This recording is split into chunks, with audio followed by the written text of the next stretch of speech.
రసం పొడి చూపిస్తాను.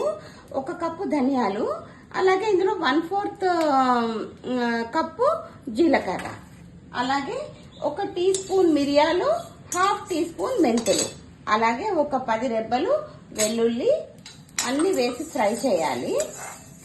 మెంతులు, ధనియాలు, జీలకర్ర, మిరియాలు, వెల్లుల్లిపాయలు ఇలా ఫ్రై అయిన తర్వాత ఇలా తీసి పెట్టుకోవాలి. అలాగే 10 ఎండుమిర్చి. ఇది మీకు రసం పొడి అన్నమాట. ఇది సన్నగా చిన్న మంటలో వేపుకోవాలి. అలాగే 2-3 రెబ్బల కరివేపాకు అన్నీ వేయించుకొని పొడి కట్టుకుంటే రసం పొడి రెడీ అయిపోతుంది. అన్నీ కలిపి ఇలా పొడి కట్టుకోవాలి. నేను పొడి కొట్టుకున్న తర్వాత 1/2 స్పూన్ పసుపు, అలాగే 1 స్పూన్ సాల్ట్ వేసి అన్నీ కలిపి పెట్టుకున్నాను.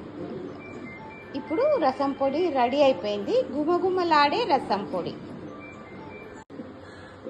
ఈ రసం పొడి 1 స్పూన్ వేసుకుంటే రసం చేసుకునేటప్పుడు టమాటో రసము, చింతపండు రసంలో 1 స్పూన్ వేసుకుంటే రసం మొత్తం గుమగుమలాడుతుంది.